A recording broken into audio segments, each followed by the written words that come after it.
Chapter 8. Heavenly Warning. The next day, Melody goes over to Claus, who is reading. "Hey, Claus. I have a question," Melody asked nervously. Claus knew Melody. He knew if she was nervous about something, then something was up. "What is your question, Melody? What's wrong?" Claus was curious, yet concerned. Melody looked around nervously before taking a breath and asking Claus a surprising question. "Claus. For the dead to talk to us. They need energy. Right?" "Why, yes. Intelligent spirits need energy to interact with our plane of existence. They would often need lots of energy." He realized something and then asked, "Why do you ask?" Melody looked around, ensuring only she and Claus were in the room. "Andy needs to tell us something. He said it was very important and you and I need to hear it." "But..." She stopped. "But what, Melody?" Claus was concerned. He knew that there was something on this farm. He felt it in the barn while carrying Andy out of it. He knew that Andy knew something. Andy knew something before he died, and now Melody was telling him that Andy had to tell them something important. He needs more energy. He said just one of us isn't enough. He needs both of us there. Claus looked at Melody. He was certain this was serious. Melody's strange behavior just spells it out, clear as day. "Let's go talk to Andy then." He walks over to the door. "Margaret. Melody and I will be out in the orchard if you need us." "All right, but don't be out for long." Margaret's voice came from the kitchen. "It'll be dark soon." "All right." Claus looked at Melody and opened the door for her. "We shouldn't keep Andy waiting." They left the house and started to walk through the vast field of trees. After a few minutes of walking, they arrive at Andy's grave. Melody sat next to the tree. "Andy, I brought Claus here." After a while, a faint voice is heard. "Hello, Melody." A minute passes. "Hello, Claus." Claus walks over and stands next to Melody. "Andy."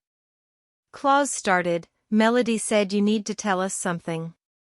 She said it was important." They waited for a few seconds, then they heard Andy's voice. "Yes. Very important. Andy, you said you needed more energy to tell us." Melody pipped up. "Do you have enough energy now?" "Hang on, and sorry." "Sorry. What does he mean by that, Claus?" Melody asked. Claus sat down next to her. "You'll see, Melody. I have a good idea of what he's going to do." After a while, Melody held her head. She looked like she just spun around. Claus. I feel dizzy and tired," she said, trying to get rid of the dizzy feeling. Claus was also starting to feel a bit dizzy and drained, but he expected this. He knew what Andy was doing. "It's all right, Melody." Melody looked at Claus. "Do you feel dizzy and tired too?" Claus simply nods. "I expected this too." "You did?" she asked him, genuinely surprised. "Yes," he said. "Andy is taking some of our energy so he can manifest and communicate better." Melody looked confused. "Manifest. He is using our energy to be clear or obvious to the eye or mind. We might be able to see him too. But don't be too hopeful about that." Claus stared at the grave. Melody follows Claus's gaze to Andy's grave. It was strange. She knows they are there, talking and communicating with Andy, but she feels like just being there hurts Claus. Melody knew Andy and Claus were best friends, and that Claus was the one who found Andy and was there for his final moments. She knows Claus has been suffering, and started thinking that just being at Andy's grave is a dark reminder for him. Andy, do you have enough energy now? Melody asked again. After a few seconds, they hear a response.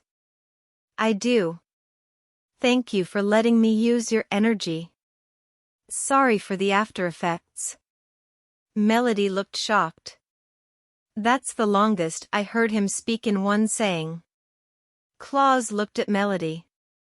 Well, he can say more, since he has more energy. So now he can tell us his message. Yes. But it's not a message, Claus. Andy's voice rang, echoing in the heavy air. It's a warning, and you both need to take heed of it. Claus and Melody looked shocked. Claus had a firm look. Andy. What do you mean by a warning? Is there something here? Yes. Andy's voice echoed through the air. What is it and why is it a danger to us? Claus's voice sounded like he was angry, worried, and confused.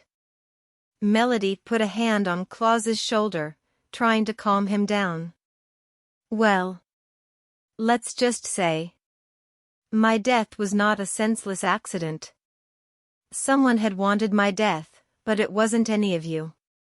Melody was shocked more than Claus, but both of them knew Andy was a kind spirit. Who or what would have wanted him dead? Claus thought for a second, then realized something. The barn. He whispered. Melody looked at him, confused. What are you talking about, Claus? Claus didn't answer her. There was someone else in the barn when I got you out of it, wasn't there, Andy? He asked him. Yes. There was. Andy's words brought suspense.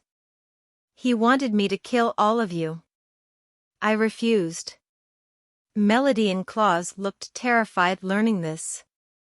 Someone was in the barn with Andy and wanted Andy to kill them. Can't we just stop him, or lock him in the barn? Claus suggested. Melody recognized this tone of Claus's voice. He was being protective. You can't. He is a demon. He can't be stopped that easily. I highly recommend you don't try to do that. He has many nasty tricks up his sleeves. He made sure I suffered greatly before I died. Then how do we deal with him? We can't let him get away with killing you, nor can we be sitting ducks and let him kill us. Claus said sternly. Andy, you need to tell us as much as you know about this demon so we can start coming up with ideas. Melody just stayed silent. She was either speechless or was too scared to speak. Claus was very stern. He normally isn't. Andy's voice fades out. I don't know yet, but I do see him occasionally. He's watching you. He's hidden, but it can tell he has something planned for you, something really bad. You can see him? That could help us. Claus stated. But Claus. Melody piped up. We only see Andy at his grave, so how can he help? I will find a solution to that. But you two need to be careful. I have a feeling he will go after you next. You know about him and could ruin any plans he may have. Andy states. Claus thought for a bit. We will stay safe, Andy. I can promise you that. You find some way to detach your spirit from your grave while we try to come up with a few plans and ideas. We will not let this demon have the upper hand. Andy's voice is heard again. Good. I'm running low on energy for now, but I need you two to come up with ideas and plans. Summon for me again when you have some ideas. All right, then it's settled, Claus stated. Let's go, Melody. We need to do our part. Claus started back for the house. All right, Claus, Melody said. She looked back towards Andy's grave. Bye, Andy, we will see you soon. Melody took off to catch up with Claus. Claus, wait for me. Melody's voice fades as she runs farther from Andy. After Melody left, Andy's spirit manifested. He could be seen by people, if anyone were still around. Bye, Andy said, slightly waving. Andy may seem to be alone, but he wasn't. I know you're there, Peter. Reveal yourself, Andy demands as he crosses his arms. A tall, shadowy apparition moves beside Andy, before manifesting into a familiar person. Nice to know death didn't most of your brain, he said mockingly. Andy doesn't face him. And what do you mean by that? He sounded irritated. Peter just simply laughs. You think they can get rid of a demon, let alone survive one? Peter smiles. You couldn't even escape me. Are you going to just lead your friends to die? Andy knew when Peter said it like that, it did sound crazy and insane. He didn't let Peter's belittling words get to him. They will find a way to stop you, Peter. I know they will, and I won't let you interfere. The farm will be better off with you sent back to the very hell you came from. Peter's smile turned hellish and monsterish. Oh. He grabbed Andy's spirit with one of his tendrils. We are now both paranormal. I still can and will make your afterlife a living hell. I can even drag you down to hell with me. Andy didn't want to go to hell to be tortured by Peter. Let me go. Andy managed to get out of Peter's grasp. Not long after, apples started falling on Peter's head, causing him to demanifest and back away. Arg. Damn it. He manifests again and glares at Andy. Of course you're a damn poltergeist.